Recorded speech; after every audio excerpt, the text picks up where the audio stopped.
Oramos, hermanos. Gracias, Padre, por estos minutos que nos ha dado para poder escuchar y entender lo que usted nos quiere mostrar, Padre, hoy día. Es un tema muy particular, Padre, divorcio. Ayúdanos a poder recibir y crecer y madurar en las cosas que usted nos quiere mostrar, Padre. Gracias por tu Espíritu Santo, que está tanto allá con ellos como con nosotros acá. Amén. Y Señor, pido en el nombre de Jesús que usted traiga a la gente que usted quiere traer a este medio, Padre. Sí, Señor. Amén. No solamente para llenar los cuadros, no, el tema es esto, Padre, para que la gente que necesita escuchar de ti te escuchen. Bendice este tiempo de enseñanza en el nombre de Jesús. Amén. Amén. Amén. Amén. Amén. Amén. Bueno, bueno, vamos a dar comienzo entonces al estudio. Vamos a seguir con el Sermón del Monte. En este caso sí es un tema muy particular, como dijo el pastor. Jesús habla sobre el adulterio y el divorcio. Por eso estamos en Mateo 5, 27, 32. Sí. Mateo 5, 27, 32. Los títulos de la Biblia son sobre el adulterio y sobre el divorcio. En el Sermón del Monte, Jesús habló con sus discípulos acerca de cuestiones del corazón que hemos estado viendo. En el capítulo 5 de Mateo, él explicó que la justicia es algo que nace en el corazón y no un acto externo de una persona práctica. Sin embargo, los fariseos consideraban los mandatos, no matarás, no cometerás adulterio, como actos externos. En Mateo 5:27 Jesús le dice que no es así y les instruye que estos mandamientos tratan mucho más que de un acto externo, tratan la actitud del corazón. En el versículo 27, que es el versículo que nos toca esta noche, dice Jesús: ustedes han oído que se dijo no cometerás adulterio, pero yo les digo que todo el que mira a una mujer para codiciarla ya cometió adulterio con ella en su corazón. Si tu ojo derecho te hace pecar, arráncalo y tíralo, porque te es mejor que se pierda uno de tus miembros y no que todo tu cuerpo sea arrojado al infierno.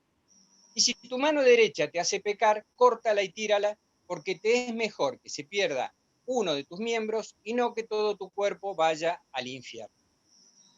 Jesús agrega la palabra también en este texto, cual demuestra que el texto que le sigue está directamente vinculado a lo que acabamos de decir. Dice: también se dijo, cualquiera que repudie a su mujer, que le dé carta de divorcio. Pero yo les digo que todo el que se de su mujer, a no ser por causa de infidelidad, la hace cometer adulterio, y cualquiera que se casa con una mujer divorciada comete adulterio. Por lo tanto, según Jesús, ¿cuál era la intención del mandato no cometerás adulterio? ¿Con qué propósito dio Dios este mandamiento en particular? Dios quería lidiar con la lujuria en el corazón del hombre. La lujuria es lo que conduce a alguien a cometer adulterio y a romper sus votos matrimoniales. Jesús va al corazón de este problema. Si logras vencer la lujuria en tu corazón, por medio del poder del Espíritu Santo, no caerás en el adulterio ni romperás tus votos matrimoniales. Debemos tomar la decisión hoy mismo de permitir que Dios conquiste nuestro corazón y quite la lujuria. Él quiere librarnos de esto. Si el Señor no nos libera, la lujuria nos conquistará. No permitamos que la lujuria permanezca en nuestro interior libremente, porque nos destruirá a uno y destruirá todas las relaciones y sobre todo las familiares. Con la lujuria está el deseo. ¿Qué importancia tiene el deseo en esto? Consideremos el 10º mandamiento. Este mandamiento resume la importancia que Dios le dio a este tema. Dios dijo en Éxodo 20:17: no codiciarás la casa de tu prójimo, no codiciarás la mujer de tu prójimo, ni su siervo, ni su sierva, ni su buey, ni su asno, ni nada que sea de tu prójimo. Dios ya había dado el mandamiento de no cometer adulterio lo cual sería el resultado de codiciar la mujer de otro. Dios trata, una vez más, la lujuria y la codicia en este último mandamiento que acabamos de leer, porque es esencial para obedecer todos sus mandamientos. La codicia es desear las posesiones, la posesión o cualquier pertenencia de otra persona. Hasta aquí lo que quiero que quede claro es entonces: no adulterarás, dice Jesús. ¿Qué provoca el adulterio? Hasta ahora hemos visto la lujuria y la codicia. El codiciar lo que tiene otro, en este caso, mujer o sierva o siervo. Jesús tuvo que explicar esto porque los maestros religiosos y la gente en general no entendían que la verdad es que esto, la codicia y la lujuria, los llevaban al adulterio. En Santiago 4:1-3 dice Santiago, que vincula el concepto de la lujuria con la codicia también. En este mismo pasaje también incluye el enojo y el asesinato. Leamos. ¿De dónde vienen, dice Santiago, de dónde vienen las guerras y los pleitos entre vosotros? ¿No es de vuestras acciones, las cuales combaten con vuestros miembros? Codiciáis y no tenéis. Matáis y ardéis de envidia, y no podéis alcanzar. Combatís y lucháis, pero no tenéis lo que deseáis. ¿Por qué no pedís? Pedís y no recibís, porque pedís mal, para gastar en vuestros deleites. La lujuria y la codicia son deseos del corazón de algo o alguien que nos satisfaga, pero no logra satisfacer el corazón humano la lujuria. Sin embargo, Santiago explica en esto que acabo de leer dónde y cómo podemos ser satisfechos. No tiene por qué no piden, dice Santiago. Santiago estaba convencido de que la oración es el mejor medio para satisfacer la humanidad. Nosotros, por eso, vuelvo a insistir, buscamos para satisfacernos, codiciamos, tenemos lujuria. Santiago dice, pedimos a Dios y pedimos mal. Dios quiere satisfacernos, Dios quiere darnos todo lo que nos hace falta por medio de la oración. Cuando nos comunicamos con Dios, Dios nos va a dar todo lo que necesitamos, vamos a estar satisfechos, vamos a encontrar también en la oración la fuerza para controlar esa lujuria que existe en nosotros, la codicia, vamos a recibir poder que nos va a ayudar a controlarnos a nosotros mismos. Pero no podemos hacerlo solos, tenemos que hacerlo con el Espíritu Santo. Dios sabe lo que necesitamos y sabe cuáles son nuestras debilidades también. Hay algunas ideas erróneas con respecto a Mateo 5, 27, 32, que es estos versículos que estoy leyendo sobre el adulterio y el divorcio. Antes de continuar, entonces, vamos a ver cuáles son estas ideas erróneas. El primer malentendido. El primer malentendido se manifiesta cuando la gente pregunta con respecto al adulterio, porque dice, no cometerás adulterio, por tanto, si tu ojo derecho te da ocasión de caer, sácalo y échalo de ti, y todo eso. Dice, si miras una mujer para codiciarla, ya estás adulterando, dice la palabra. Entonces, el primer malentendido es, algunos afirman, si ya cometí adulterio en mi corazón, ¿por qué simplemente no llevar a cabo el acto de adulterio? Y según la palabra, ya adulteré. Si Dios considera la lujuria del corazón y el acto de adulterio de la misma manera, ¿por qué no llevarlo a cabo? Ese es el error. ¿Alguna vez hemos escuchado a alguien poner en tela de juicio la palabra de Dios de esta manera? Y en realidad es una buena pregunta. Y la contestación es, ¿por qué no debes cometer el acto de adulterio cuando estás batallando con tu lujuria? Porque eso es justamente lo que Jesús quiere ayudarte a evitar. Él no quiere que cometamos adulterio. De hecho, Jesús está tratando de llegar al interior de las relaciones adúlteras, que es la lujuria, y quitarlas. Él quiere tratar la raíz del problema, no darle a alguien una excusa para quebrantar los mandatos. Jesús simplemente dice, mira, tú eres responsable por lo que está en tu corazón, al igual que por tu comportamiento. Tienes que lidiar con el enemigo interno para no participar en la conducta inmoral. Recordemos que las Escrituras declaran que el acto siempre es peor que la idea. Claro. ¿Se entiende? Ujú. Si codiciamos una mujer al mirarla, ya estamos pecando. Pero eso no nos da derecho ni nos legitima el hecho de concretarlo. Por eso vuelvo a reiterar, el acto siempre es peor que la idea.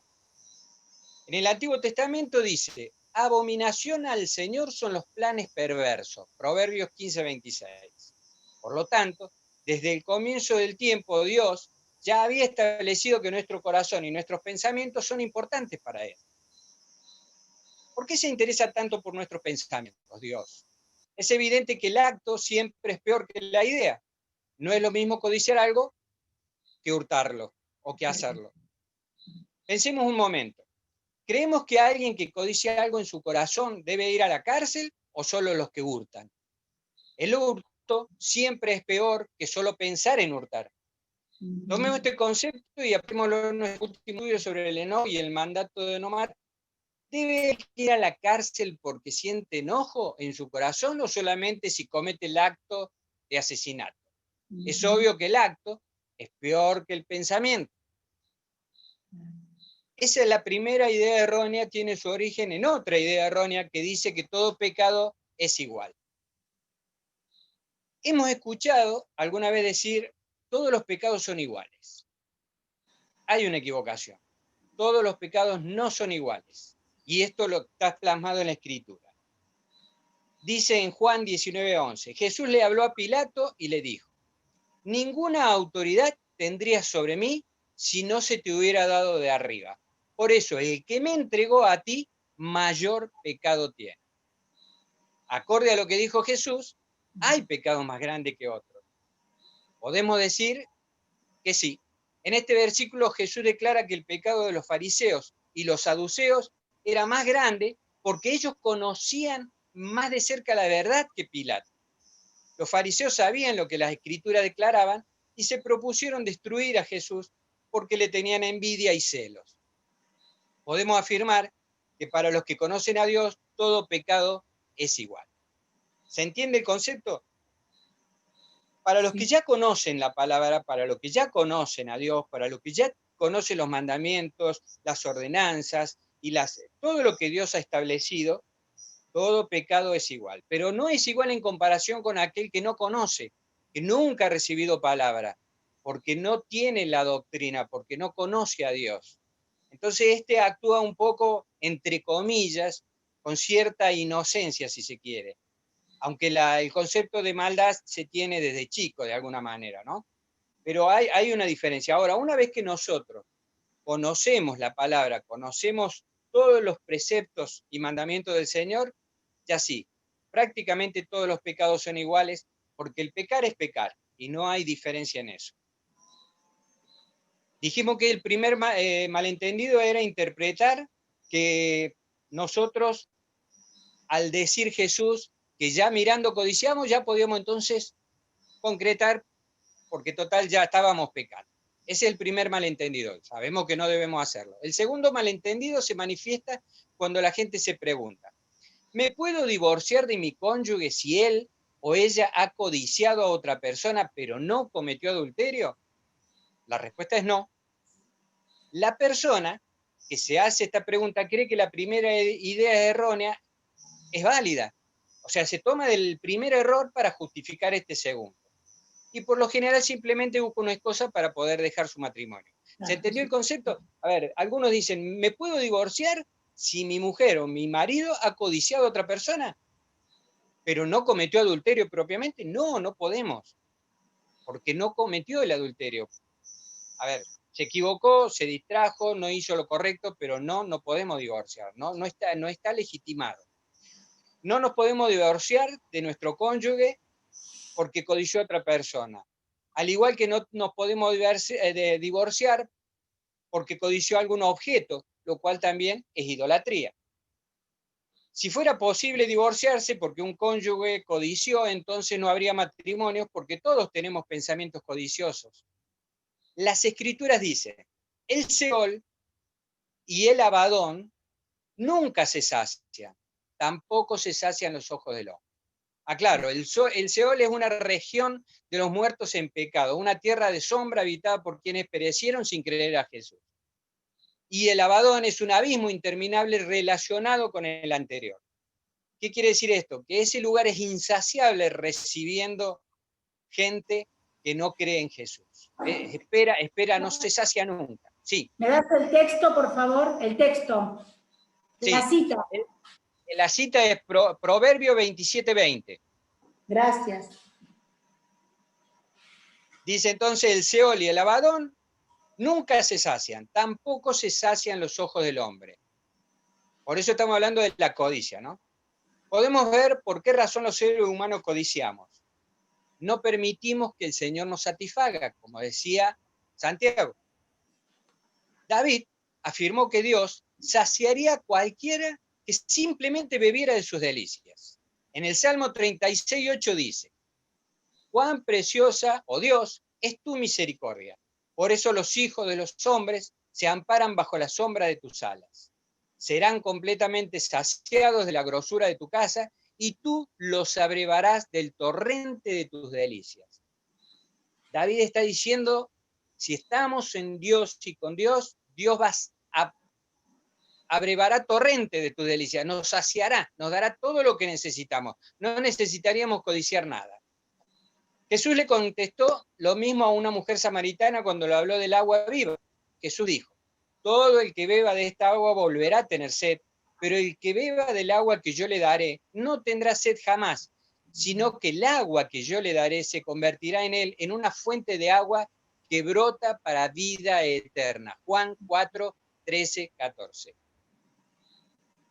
El hombre natural no puede estar satisfecho sin el agua viva del Espíritu Santo. Si tenemos sed, acerquémonos al Señor y Él nos va a satisfacer con agua abundante de vida. Amén. Regresando a la pregunta de si nos puede divorciar, podemos divorciar de nuestro cónyuge porque él o ella ha codiciado a otra persona, pero no ha cometido adulterio, miremos el contexto de la declaración de Cristo. La respuesta a esta pregunta se encuentra en Mateo 5. Jesús lo dijo claramente en el versículo 32. Pero yo les digo que todo el que se divorcie de su mujer, a no ser por causa de infidelidad, o sea, a ver, no dice a menos que sea por lujuria en el corazón o porque tiene problemas con el enojo. No, él dice, a no ser por causa de infidelidad. La infidelidad a la que se refiere es el adulterio, cuando se concreta, no el codiciar, no el pensamiento. Por lo tanto, para que un divorcio sea justificado, debe ser un acto de adulterio.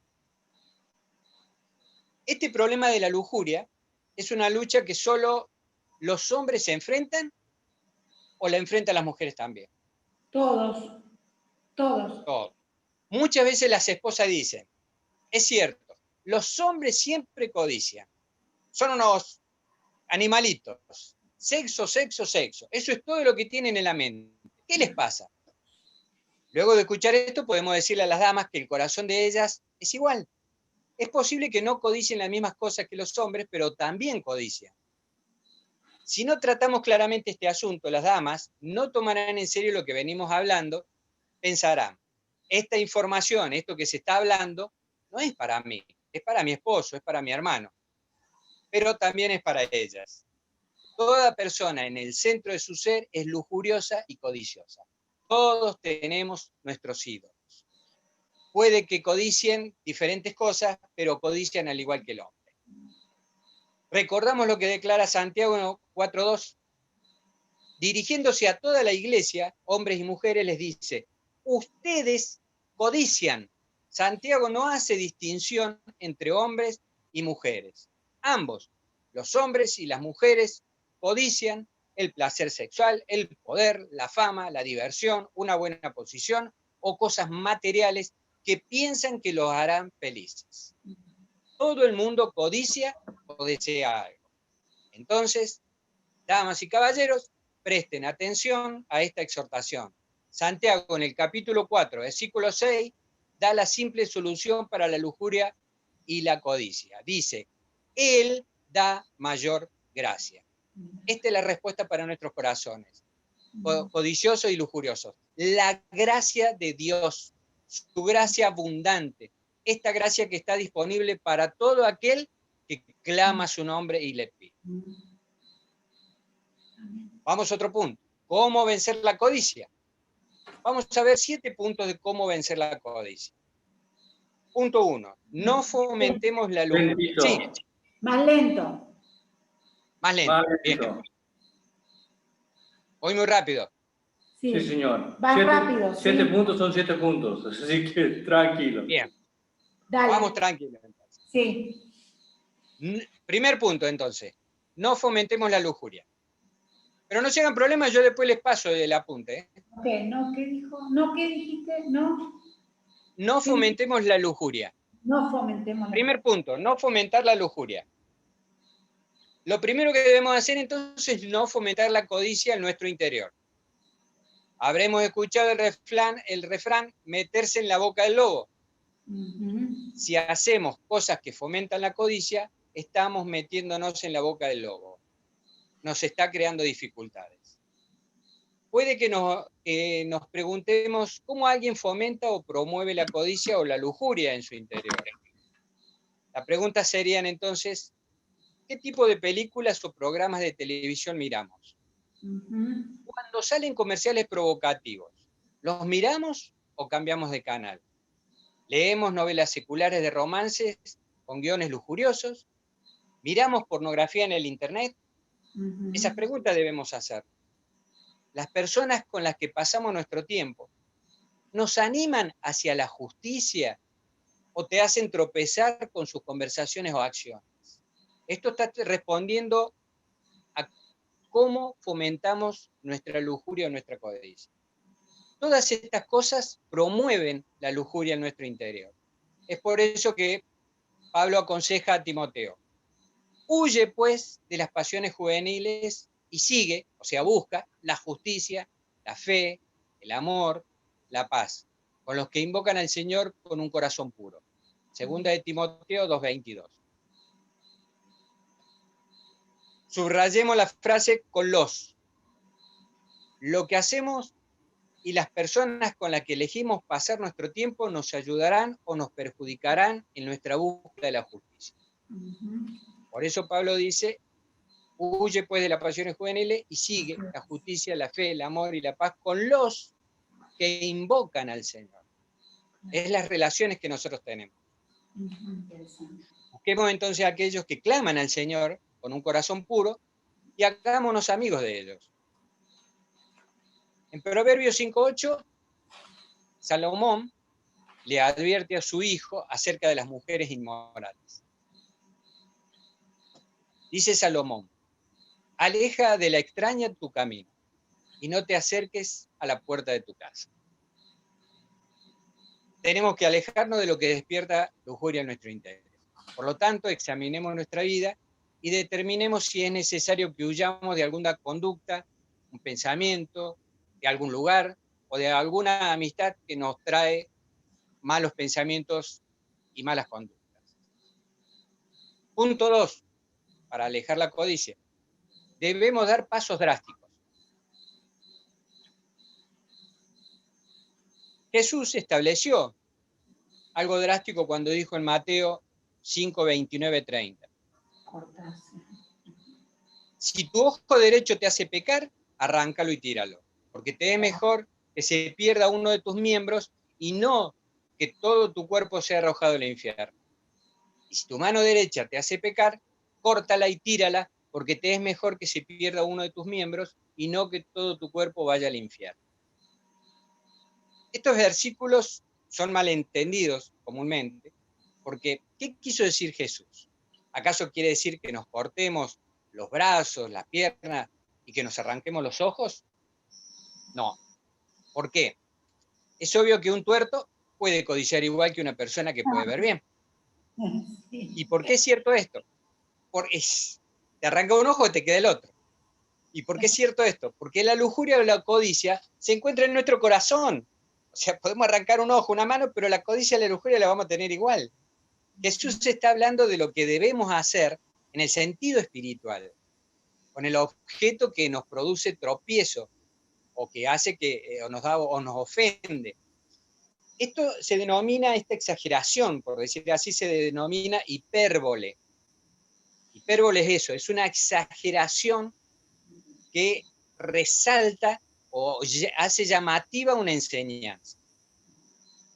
La hipérbole siempre te hace tomar una pausa y pensar, un momento, ¿qué quiere decir con esto? ¿Realmente quiere Jesús que me corte la mano o que me saque un ojo? Por supuesto que no, la hipérbole es una herramienta retórica para atraer la atención, recalcar el punto que se está tratando de establecer. Se exagera para llamar la atención. Entonces, ¿qué es lo que Jesús estaba tratando de recalcar? Él quiere que comparemos el valor de algo material con el valor de algo eterno. Lo dijo 2 veces, te es mejor. En otras palabras, ¿te importa más tener 2 manos que ir al infierno? ¿No sería mejor ir al cielo sin extremidades que tener todas las extremidades e ir al infierno? ¿No sería mejor ir al cielo sin ojos que tener los 2 ojos e ir al infierno? Para pensar, Jesús está contrastando lo tal con lo eterno. Nos anima a que comparemos los beneficios de lo que hago hoy con la eternidad. Las preguntas son, ¿es el placer temporal más importante que el reposo eterno? ¿Te importa más la pornografía en el internet que el cielo? ¿Te importa más un estilo de vida inmoral que la vida eterna? ¿Te importan más las amistades impías que estar en el cielo con creyentes? Debemos preguntarnos. Si nuestra respuesta es no, entonces dejemos amistades inmorales, dejemos conductas inmorales, dejemos todo aquello que nos lleva al pecado. Punto 3, para evitar la codicia, habíamos dicho, arrepentimiento. Este cambio drástico del que hablamos ocurre por medio también del arrepentimiento. La palabra arrepentimiento significa cambiar de opinión, cambiar de rumbo e ir en la dirección opuesta. Cuando invertimos la dirección de nuestra vida, es un cambio drástico. Este es el tipo de cambio que la Biblia nos sugiere. En Hechos 8:22, Pedro habla con denuedo, que quiere decir denuedo de energía, pasión, y le dice a un hombre, en este caso Simón, quien ejercía la magia y quiso comprar el poder de Dios. Le dice Pedro, arrepiéntete de esta tu maldad y ruega al Señor que si es posible se te perdone el intento de tu corazón. Pedro no le dice, no estoy seguro si tu comportamiento es bueno o malo. No. Él le dijo que necesitaba cambiar su rumbo y arrepentirse.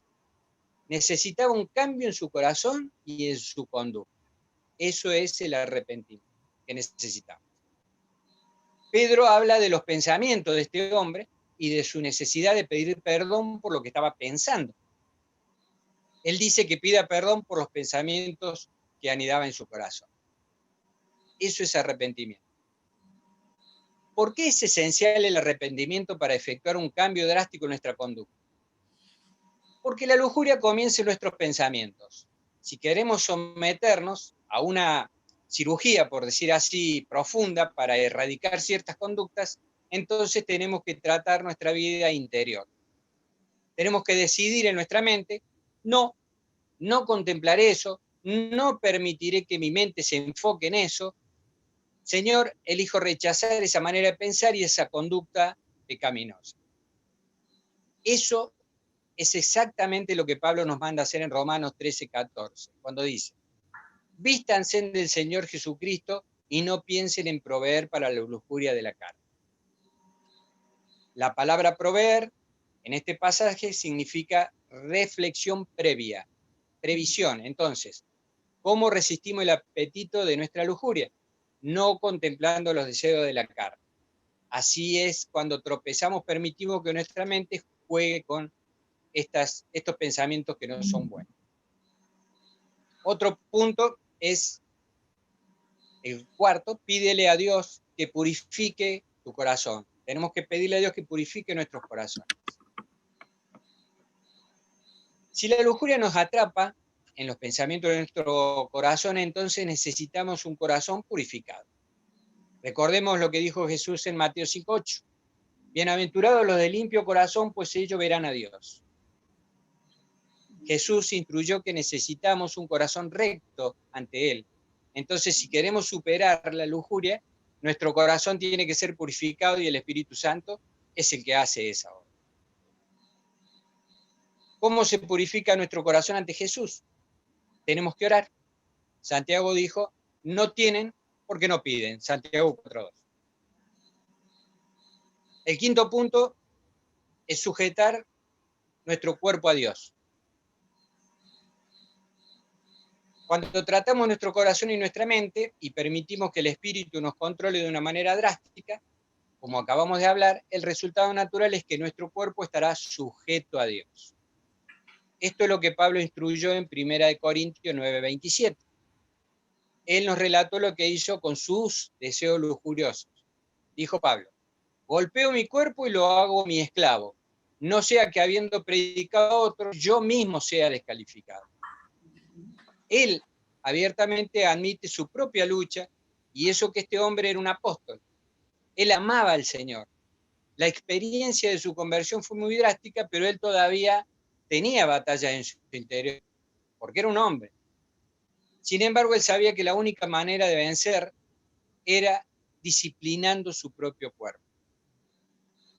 La palabra disciplina y sometimiento en estos versículos están en tiempo presente. Esto significa que Pablo estaba declarando, yo continuamente golpeo mi cuerpo y continuamente lo someto. Él claramente afirmó que si no lo hacía podría ser descalificado, convertirse en un réprobo y alejarse de la fe.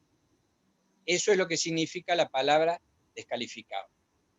Ojo con esto cuando dice Pablo, golpeo mi cuerpo, no es flagelarse como tienen algunas costumbres, algunas religiones, por ahí entre comillas. No es flagelarse, es, si se quiere, disciplinar su cuerpo, contenerlo al cuerpo. Una forma de, no es golpear, sino disciplinarlo, es con ayuno y con oración. Uno aprende a disciplinar el cuerpo. ¿Por qué? Porque se concentra en lo espiritual, se concentra en Dios, se concentra en lo que tiene que conseguir para Dios, y esa es una forma de disciplinar. No es flagelarse, no es golpearse a sí mismo. Otro punto, el 6, es someter nuestro cuerpo, que es lo que dijimos recién, un poco habíamos dicho, sujetar, ahora es someter nuestro cuerpo. ¿Cómo sometemos nuestro cuerpo para poder vencer? ¿Cómo logramos esto? Pablo explica la realidad de una batalla y cómo ganarla. Él dice en Romanos 8:13, porque si ustedes viven conforme a la carne, habrán de morir, pero si es por el Espíritu, hacen morir las obras de la carne y vivirán. Aquí es donde experimentamos la verdadera vida. La vida se adquiere cuando hemos sido liberados del poder de nuestra naturaleza pecaminosa. ¿Cómo nos liberamos? Tenemos que eliminar nuestros impulsos de la carne y recordemos lo que Pablo instruyó. Por el Espíritu hacemos morir las obras de la carne. Esta obra se logra por medio del Espíritu Santo y no con nuestra propia fuerza. Punto 7. Y último es, elige dar muerte a tu cuerpo.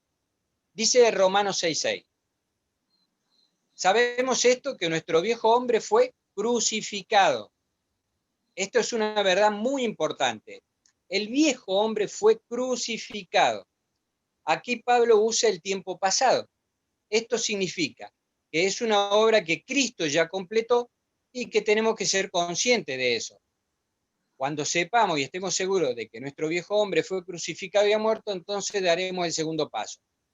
Nos consideramos muertos al pecado.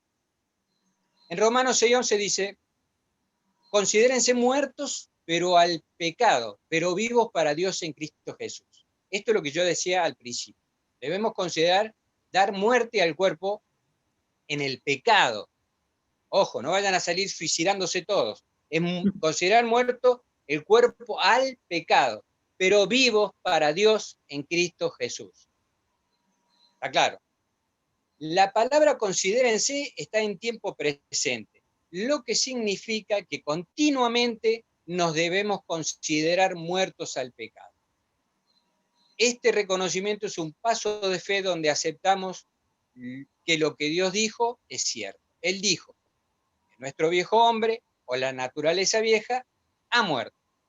Cuando creemos eso, estamos declarando que ya sucedió. Jesús ya venció al viejo hombre. Él ya lo conquistó y lo único que tenemos que hacer nosotros es reconocer esto y hacer que este nuevo hombre camine en santidad. Por último, pidámosle a Dios que nos enseñe cómo funciona todo esto, que nos dé una revelación de su espíritu. Cuando hagamos esto, alcanzaremos la victoria sobre nuestra carne. Y por ende, entonces, evitaremos el pecado del adulterio. Cuando consigamos dominar, erradicar, sacar la lujuria, la codicia y todas esas cosas que el enemigo nos pone delante, el adulterio no debería existir. Por ende, no necesitaríamos ni arrancarnos los ojos, ni cortarnos la mano, ni nada por el estilo, porque estaríamos vivos y completos en Cristo. Ahora vamos al 31, versículo 31 de este capítulo 5, que habla sobre el divorcio. ¿Quedó claro lo respecto a lo que es adulterio? ¿Qué Sí. lo provoca? ¿Qué debemos hacer para que no se plasme en un acto? Que el pensamiento es malo, pero peor es el acto, ¿no? Que no se plasme en eso. Ahora Jesús habla del divorcio, que también es un tema bastante difícil o complicado en esta época porque el divorcio es muy común hoy. Entonces dice, ¿por qué habla Jesús del divorcio en el contexto también, en un contexto de lujuria? Porque termina un poco de todo eso y pasamos ahí nomás al divorcio. Si resolvemos el tema de nuestra lujuria, como habíamos dicho, nunca seremos infieles a nuestro cónyuge y así nunca tendremos que considerar el divorcio. Si permitimos que Dios reine en nuestra vida, experimentaremos la satisfacción de Dios y nunca la buscaremos fuera del matrimonio. Sin embargo, con respecto al divorcio, Jesús claramente dijo que no se podía usar una razón cualquiera para divorciarse. En Mateo 5, 31-32, Jesús declara su perspectiva limitada con respecto a las razones por las que se permite el divorcio. Él reconoce lo que la gente decía en esas épocas, en esos días, que se daba el certificado del divorcio. Y Jesús dijo, también fue dicho, cualquiera que repudie a su mujer, dele carta de divorcio. Pero yo les digo que todo el que se divorcia de su mujer, a no ser por causa de infidelidad, la hace cometer adulterio y cualquiera que se casa con una mujer divorciada, comete adulterio. Este es un pasaje bíblico muy difícil porque la gente lee esto y dice, eso no me gusta. Jesús es demasiado intolerante. Esto es imposible. ¿Cómo puede alguien vivir bajo este criterio? Este criterio no es difícil. ¿Y por qué? Si tratamos nuestra lujuria, el divorcio no será un problema. Si somos fieles y estamos satisfechos con nuestra relación matrimonial, el divorcio nunca se mencionará en nuestra conversación. ¿Por qué Jesús es tan intolerante en su perspectiva del divorcio, entonces? Según dice. ¿Por qué? Porque él odia el divorcio. Él odia la destrucción que el divorcio conlleva. Quiere animar a la pareja para que se reconcilie y que resuelvan los problemas en lugar de buscar como salida la separación. Dios espera que los casados cumplan con los votos que hicieron el día de la boda. Cuando unió a la primera pareja, Dios dijo, el hombre tiene que unirse a su esposa y tienen que llegar a ser una sola carne. Siglos después, Jesucristo citó esas mismas palabras y añadió, por lo tanto, lo que Dios ha unido, bajo un yugo, no lo separe ningún hombre. Génesis 2:24, Mateo 19:3-6. Como vemos, Dios, Jesús, consideran que el matrimonio es una unión para toda la vida. Una unión que solo termina cuando muere uno de los cónyuges. 1 Corintios 7:39. Dado que se trata de una institución sagrada, no deberíamos tomar a la ligera la idea de disolver. Según la Biblia, ¿qué motivo válido hay para divorciarse? Dios ha indicado que detesta la inmoralidad sexual. Tanto la aborrece que permite el divorcio cuando hay adulterio. En realidad, a quien Dios ha concedido el derecho de decidir si permanecer casado o divorciarse es el cónyuge inocente, no el que adulteró.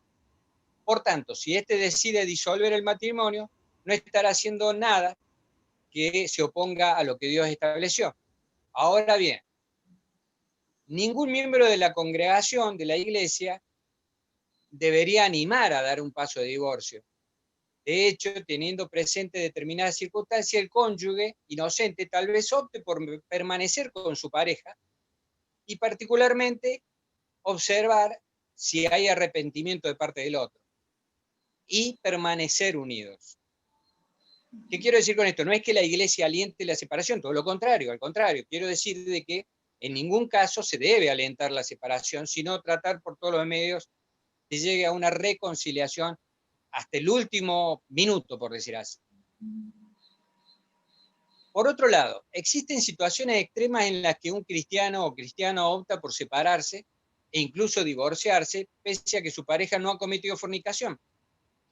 Cuando esto sucede, la Biblia establece que quien decide irse permanezca sin casarse o si no, que se reconcilie. Esto está en 1 Corintios 7:11. Es bastante difícil esto porque, bueno, la Biblia dice que si se divorcia por algún motivo, permanezca sin casarse, y si no, que se reconcilie. Bueno, que decíamos recién, la palabra de Dios y la actitud nuestra y como iglesia, como cristiano, debe ser tratar siempre de llegar a la reconciliación a como dé lugar, hasta donde se pueda, ¿no? Existen varias situaciones excepcionales que han llevado a algunos a separarse.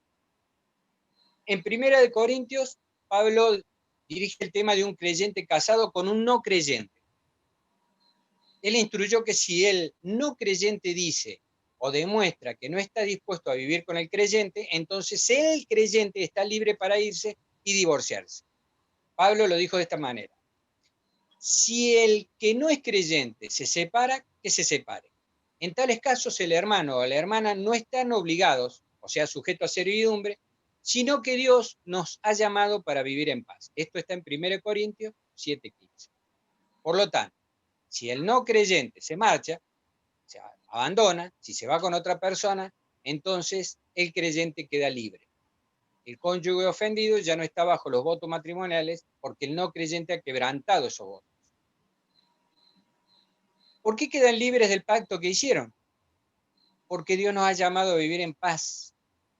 El no creyente se va, no se rompe los votos, y el creyente, aquel que se queda, que vendría a ser la víctima, puede rehacer su vida porque es llamado a vivir en paz. Después de haber intentado por todos los medios la reconciliación, tratar de arreglar eso, Pablo dice, si se tiene que ir el otro, que se vaya. Otro tema, otro punto que también no es que justifiquen una separación, pero la hacen entendible. Estamos hablando siempre de cristianos, ¿no? Negativa a mantener la familia. Hay esposos que no cubren las necesidades básicas de su familia, pero porque no pueden, no porque no puedan, sino porque no quieren. Y como resultado someten a graves privaciones a su pareja y a sus hijos. ¿Qué dice la Biblia sobre ello? Si alguno no provee para los miembros de su casa, ha repudiado la fe y es peor que una persona sin fe. 1 Timoteo 5:8. En caso de que un marido, en este caso, así rehúse cambiar, la esposa tendrá que determinar, en este caso, si fuera la esposa, si la separación es legal, si la separación es un paso necesario para velar por el bienestar de sus hijos y el suyo propio.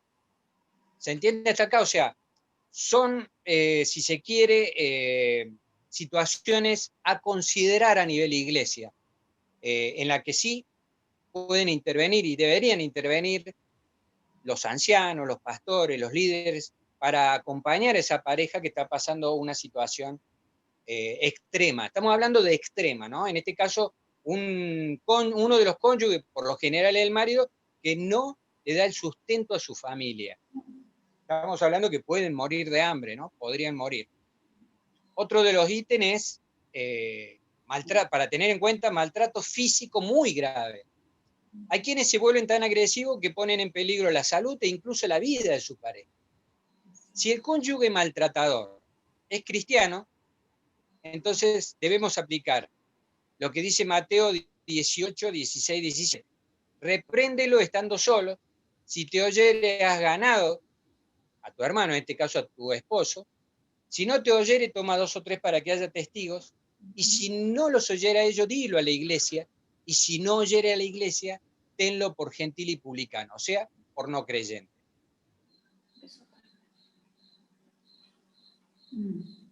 Entonces ya este que es maltratador y llega a puntos graves, ya se puede considerar, si hemos pasado todos esos ítems que dije, se lo habla, se lo aconseja, se busca testigos, se busca la iglesia, se lo convoca, estamos hablando siempre de creyentes, y no cambia y pone en serio riesgo la vida de su esposa, o rara vez, pero podría ser esposo, y estamos hablando de maltratos graves, puede ser tomado como un gentil, como un no creyente, y por ende ser expulsado hasta de la iglesia, y de alguna manera permitir la separación. Otro peligro, otra situación podría ser peligros graves para la vida espiritual. Esto se da cuando hay cónyuges que intentan impedir por todos los medios que su pareja sirva a Dios, o que incluso tratan de obligarla a violar de algún modo todos los mandatos bíblicos. En tales casos, el cónyuge cristiano tendrá que determinar si la única manera es lo que dice Hechos 5:29, obedecer a Dios más bien que a los hombres. Ahí hay que sopesar también. Y vuelvo a lo mismo, ahí es donde interviene también la iglesia, los ancianos, los líderes, los pastores, aquellos que conducen, los consejeros.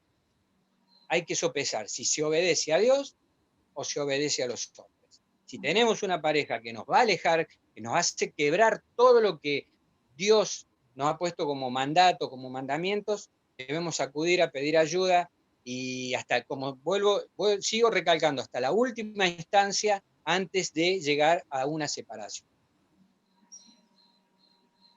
Hay personas que se divorcian y se vuelven a casar sin fundamentos bíblicos.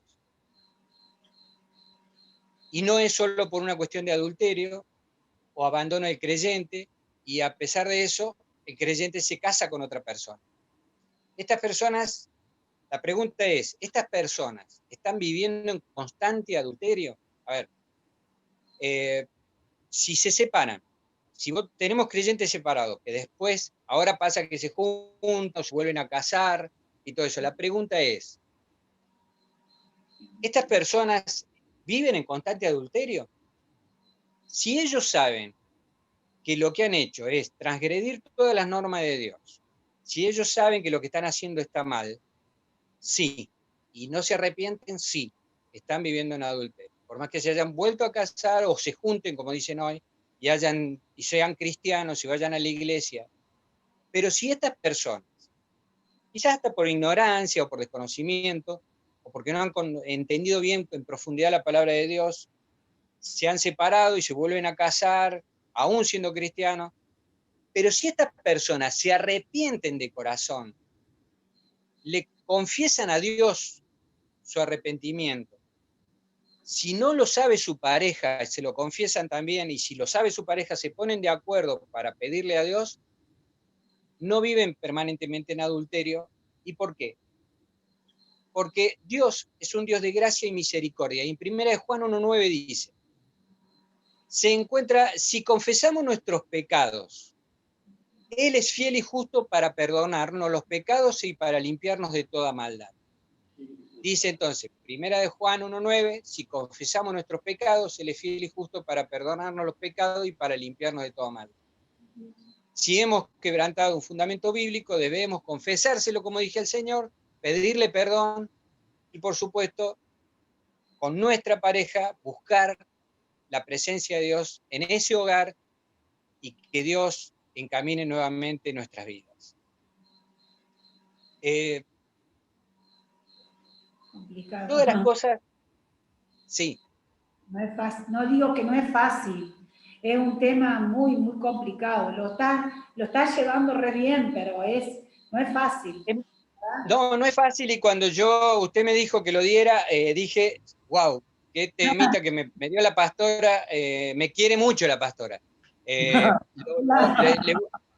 Lo busqué mucho, leí mucho, muy difícil porque hay un hilo muy finito entre lo que establece Jesús sobre el divorcio, que prácticamente dice solo por infidelidad, por adulterio, pero bueno, si nosotros tenemos muchas situaciones y las vivimos en la iglesia, ustedes que son pastores, líderes, están al frente, tienen muchas situaciones, es cierto que no podemos nosotros al final terminar condenando o separando a todos sin antes haberle dado la oportunidad del arrepentimiento, de la reconciliación, del buscar a Dios, de querer rehacer sus vidas.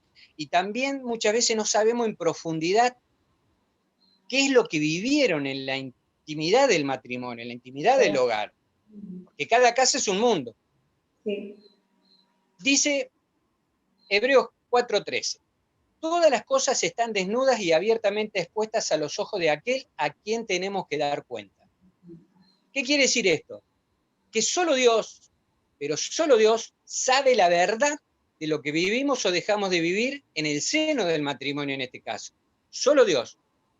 A veces nosotros, las personas, creyentes, y por supuesto no creyentes, pero básicamente hoy hablando de los creyentes, somos rápidos en condenar, en juzgar, en señalar, y no sabemos la verdad, solo Dios la sabe.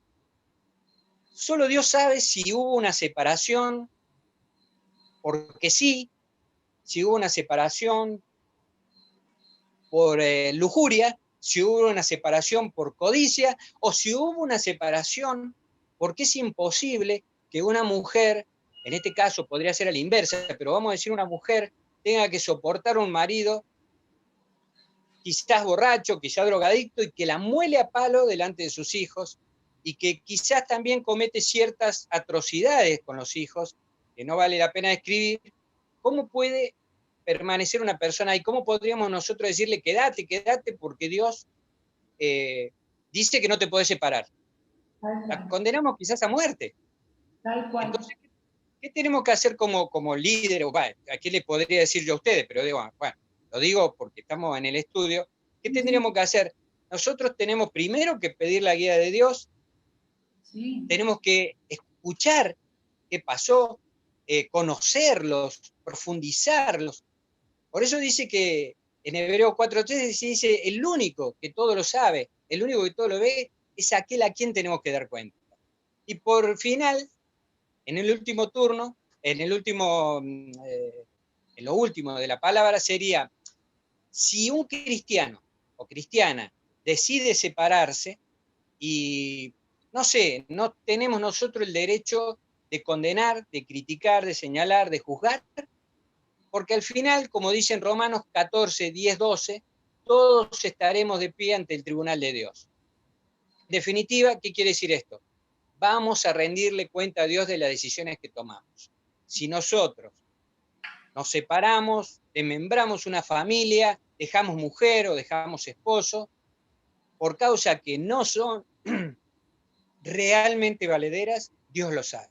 Y Dios lo va a juzgar, no nosotros. Muy bien. Sí. Tremendo. Vos sabés que no me voy a demorar mucho, pero como se está grabando, nosotros, los que hemos nacido en el Evangelio, quizás ahí está el hermano Enrique, la hermana Ana, siempre cuando venía una mujer y contaba, especialmente vos, las bendiciones, que el esposo le pegaba, y le decía, aguante, hermana, aguante, aguante, porque el matrimonio es para toda la vida, el matrimonio es para toda la vida.